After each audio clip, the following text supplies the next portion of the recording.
ഇപ്പൊ രമേഷ് പിഷാരടി അദ്ദേഹത്തിന്റെ ലൈഫ് എല്ലാം സെറ്റിൽ ചെയ്തതിനു ശേഷമാണ് അത് രാഷ്ട്രീയത്തിലേക്ക്. അധിക്ഷേപമാണോ? നല്ല കാര്യമല്ലേ? ഒരിക്കലും അല്ല.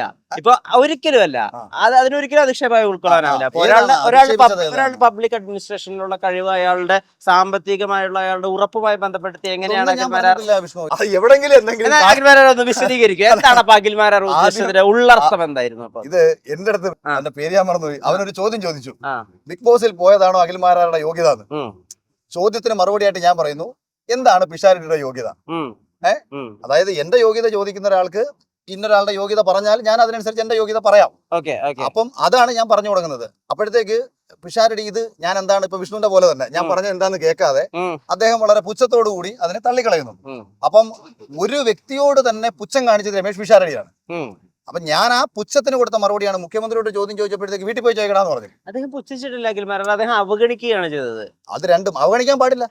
തെരഞ്ഞെടുപ്പ് അവഗണിക്കാൻ പ്രതികരിക്കാൻ പാടില്ല എന്ന് പറയാൻ ഒരു നിലപാടല്ലേ? വ്യത്യാസമുണ്ട്. പുച്ഛവും അവഗണനയും രണ്ടല്ലേ? വ്യത്യാസമുണ്ട്. അദ്ദേഹം അവിടെ നേരിടുന്നത് NDA എന്ന് പറയുന്ന ശക്തമായ ഒരു മുന്നണിയാണ് പാലക്കാട് നേരിടുന്നത്. ആ മുന്നണിയിൽ മത്സരിക്കുന്ന ഒരു വ്യക്തി അദ്ദേഹത്തെ കുറിച്ചിട്ട് വ്യക്തിപരമായി പറഞ്ഞ ആക്ഷേപമല്ല. പാലക്കാട്ടെ കോൺഗ്രസ് പ്രവർത്തകരോടുള്ള എന്റെ ചോദ്യം മാത്രമായിരുന്നു അത്. ഞാൻ ഇപ്പം രമേശ് ചെന്നിത്തലയ്ക്ക് ഞാൻ ആശംസ ഇട്ടു എന്ന് പറഞ്ഞ് എനിക്കെതിരെ ട്രോളും കൊണ്ട് നടക്കുന്നുണ്ട്. ഇത്രയും വിവരവും ബോധവും ഇല്ലാത്ത മനുഷ്യർ ഈ ലോകത്തുണ്ടോ എന്നാണ് ഞാൻ ആ ട്രോള് കണ്ടപ്പോൾ തന്നെ ഞാൻ ആദ്യം ചിന്തിച്ചത്. കാരണം അതൊരു ആശംസയായിരുന്നു. രമേശ് ചെന്നിത്തല മുഖ്യമന്ത്രിയായി മാറിയാൽ ആ വേദിയിൽ ഒരു അതിഥിയായി പങ്കെടുക്കാൻ കഴിയട്ടെ എന്ന് അദ്ദേഹത്തെ എനിക്ക് കഴിയട്ടെ, ഭാഗ്യം ഉണ്ടാവട്ടെ, അദ്ദേഹത്തിന് എല്ലാവിധ ആശംസകളും. ഇനി രണ്ടാമത്തെ വരി എഴുതിയേക്കുന്നത് അർഹതപ്പെട്ട കോൺഗ്രസ് പ്രവർത്തകരെ കണ്ടെത്തി സീറ്റ് കൊടുക്കുക, അല്ലാതെ എനിക്ക് സീറ്റ് തരണമെന്നല്ല എഴുതിയേക്കുന്നത്. ഇത് രണ്ടുമാണ് അതിനകത്ത്. അത് എന്ത് അടിസ്ഥാനത്തിലാണ്, എന്തിനാണ് അത് ട്രോളായെന്നും എനിക്ക് മനസ്സിലായിട്ടില്ല. ഇത് നമ്മുടെ അതുപോലെ ഒരു വരി കൊണ്ടോ വാക്കുകൊണ്ടോ ഞാൻ പിഷാരടി എന്ന് പറയുന്ന വ്യക്തി ആക്ഷേപിച്ചിട്ടേ ഇല്ല. എന്നോട് യോഗ്യത ചോദിച്ച ഒരുത്തനോട് തിരിച്ച് സിനിമയിൽ നിന്ന് വന്ന ഇന്ന ആളുടെ യോഗ്യത എന്താണ് എന്നുള്ളൊരു മറുചോദ്യമായിരുന്നു അത്. ഇനി രണ്ടാമത് അതിനെക്കുറിച്ച് വിഷ്ണുവിനെ പോലെ പല ആൾക്കാരും എന്നോട് റിപ്പീറ്റ് ചെയ്ത് ചോദിച്ചപ്പോൾ എന്നോട് ആരും മാധ്യമപ്രവർത്തകർ മനോരമയും ചോദിച്ചു, എന്തെങ്കിലും വ്യക്തിവിരോധം ഉണ്ടായിട്ടാണോ പറഞ്ഞതെന്ന് പറഞ്ഞു. ഞാൻ പറഞ്ഞു എനിക്ക് മറ്റു വിരോധമൊന്നുമില്ല, പക്ഷെ എന്റെ ഉള്ളിൽ ഇങ്ങനൊരു സംഭവം, എനിക്ക് പ്രിയപ്പെട്ട ഒരാൾ എന്നോട് അയാൾ വിളിച്ചു പറഞ്ഞ വിഷമത്തിന് ഇന്നൊരാൾ കാരണമായിരുന്നു എന്ന് കേട്ടപ്പോൾ തോന്നിയ ഒരു വിഷമം എനിക്കുണ്ടായിരുന്നു. പക്ഷെ അതുകൊണ്ടല്ല ഞാനിത് പറഞ്ഞത്. അല്ല അഖിൽമാരാർ, അപ്പൊ ഈ സമയത്ത് തന്നെ ഇതെടുത്ത് പറയുന്നത് പുരകത്തുമ്പോൾ വാഴ വെട്ടുന്നതിന് സമയമല്ലേ? അല്ല, അത് ഞാൻ പറഞ്ഞല്ലോ. ഇത് അദ്ദേഹം ഒരു പക്ഷേ ഞാൻ പറയുന്നത് കേട്ടിട്ട് എന്നാ പുള്ളിയുടെ യോഗ്യത എന്താണെന്ന് കോൺഗ്രസിന്റെ ആൾക്കാർ പറഞ്ഞ്, അല്ലെങ്കിൽ ഞാൻ പറഞ്ഞ കാര്യങ്ങൾക്ക് ഒരു മറുപടി പറഞ്ഞിരുന്നുണ്ടെന്നുണ്ടെങ്കിലോ പോസിറ്റീവായിട്ട് അതിനെ കണ്ടിരുന്നെങ്കിലോ ഞാനിതൊന്നും ശ്രദ്ധിക്കാൻ പോലും പോകത്തില്ലായിരുന്നു. കാര്യം എന്റെ മണ്ഡലത്തിലല്ലോ പുള്ളി മത്സരിക്കുന്നത്. ഇത് നമ്മുടെ മാറ്ററേ അല്ല. കാര്യം പുള്ളിക്ക് അവിടെ രാഷ്ട്രീയം. ഞാൻ ഒറ്റ ചോദ്യം ചോദിക്കട്ടെ, എന്താ രമേഷ് പിഷാരടി പറഞ്ഞ രാഷ്ട്രീയം? ശോഭാ സുരേന്ദ്രൻ പറയുന്ന ശക്തമായ രാഷ്ട്രീയത്തിനെതിരെ രമേഷ് പിഷാരടി പറഞ്ഞ രാഷ്ട്രീയം എന്താ? പിണറായി വിജയനെതിരെ എന്താ പറഞ്ഞത്? അല്ലെങ്കിൽ നരേന്ദ്രമോദിക്കെതിരെ എന്താ പറഞ്ഞത്? പറയട്ടെ, രാഷ്ട്രീയം സംസാരിക്കാൻ ആദ്യം പഠിക്കുക. വ്യക്തികളെ എടുത്തുകൊണ്ട് അതിനെ ഖണ്ഡിച്ച് സംസാരിക്കണമെന്ന് നിർബന്ധമില്ലല്ലോ. ആശയം പറഞ്ഞോ? അദ്ദേഹം എത്രയോ വർഷങ്ങളായി കോൺഗ്രസ് ആശയങ്ങൾ പറയുന്നു. കോൺഗ്രസ് ആശയമാണോ? കോൺഗ്രസിന് എന്താണ് ആശയം?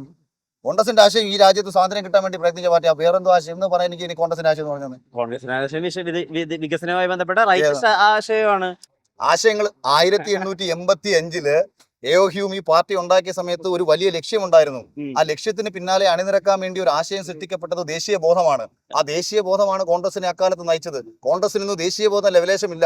ഒരു കാലത്ത് ദേശീയ ബോധമുള്ള പാർട്ടിയായിരുന്നു കോൺഗ്രസ്. ഒരു കാലത്ത് ഹൈന്ദവ സമൂഹത്തെ ചേർത്ത് പിടിച്ച പാർട്ടിയായിരുന്നു കോൺഗ്രസിന്റെ ദേശീയ ബോധത്തിന് അങ്ങനെ എന്ത് പറ്റിയതെന്നാണ്? കനയ്യകുമാറിനെ പോലെ രാജ്യത്തിന്റെ ഒരു തീവ്രവാദി അഫ്സൽ ഗുരുവിന്റെ അനുസ്മരണം നടത്തിയ ഒരുവനെ പിടിച്ച് കൂടെ കൂട്ടുന്നതാണോ ദേശീയ ബോധം?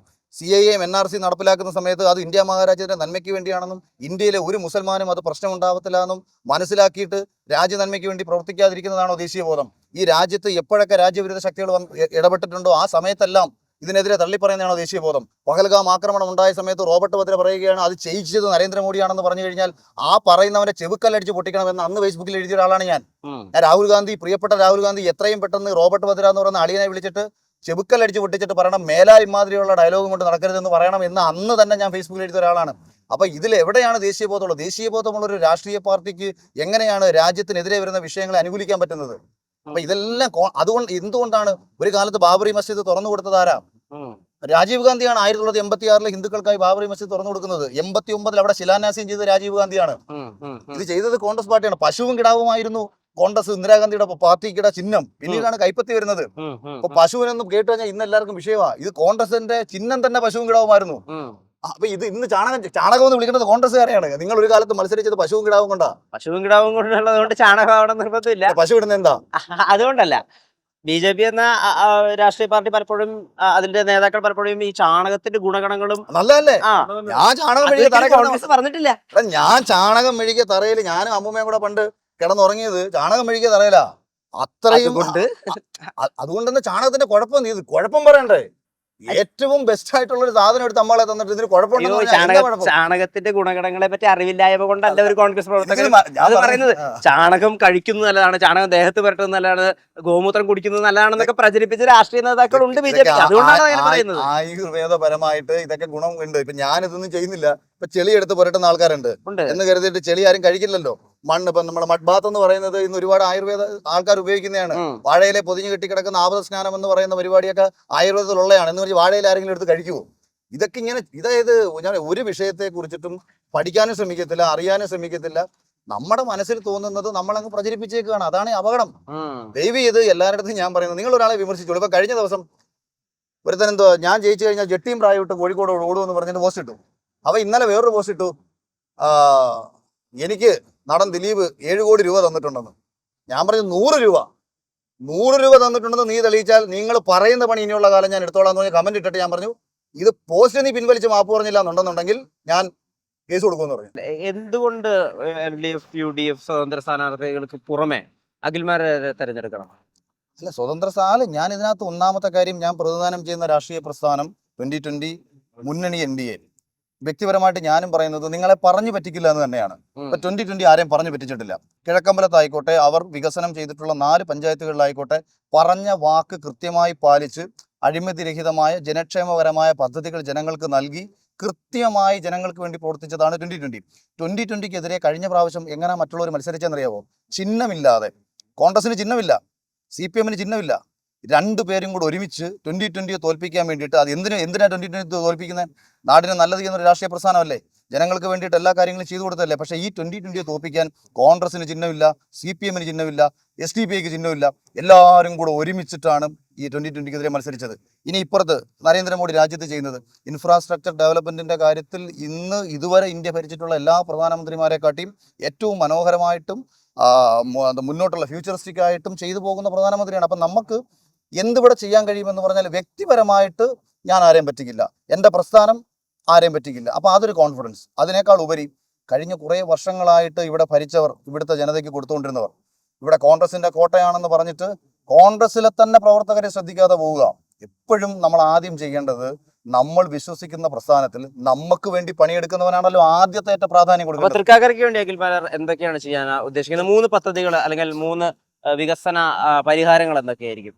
അല്ല, ഇത് 1-2 പദ്ധതികൾ അല്ലെങ്കിൽ വികസനം ഇത് പറയുന്നതിനേക്കാളല്ല ഉപരി ഓരോ പ്രദേശത്തെയും ജനതയുടെ ആവശ്യം തിരിച്ചറിഞ്ഞ് ആ പ്രശ്നങ്ങൾ പരിഹരിച്ച് അവർക്കൊപ്പം നിൽക്കുക എന്നുള്ളതാണ്. ഇപ്പം ഞാനതാ പറഞ്ഞത്, തൃക്കാക്കരയിൽ ഞാൻ ഒരു പ്രദേശത്ത് ചെല്ലുമ്പോൾ അവിടുത്തെ പ്രശ്നം ഇരുമ്പ് പാലം മാറി അവിടെ വലിയ പാലം വരിക എന്നുള്ളതാണ്.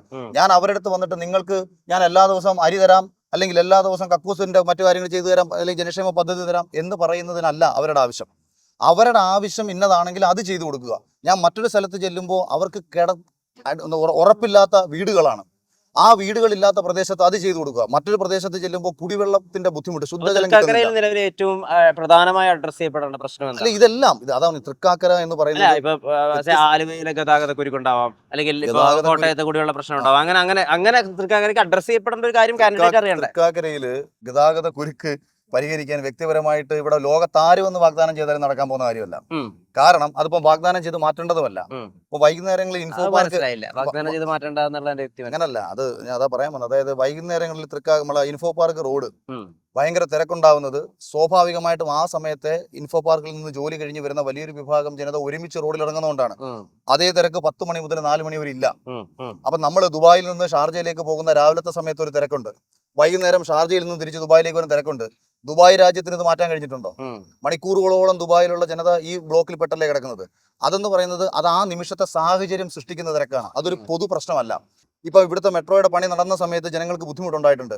അത് മെട്രോ വന്നു കഴിഞ്ഞാൽ അത് മാറും, അത് സ്വാഭാവികമായിട്ടും മാറും. അപ്പൊ ഇതുപോലെ ഗതാഗത കുരുക്കെന്ന് പറയുന്നത് ചില കാരണങ്ങൾ കൊണ്ട് സംഭവിക്കുന്നതാണ്. അപ്പൊ ആ കാരണം കണ്ടെത്തി പരിഹരിക്കാൻ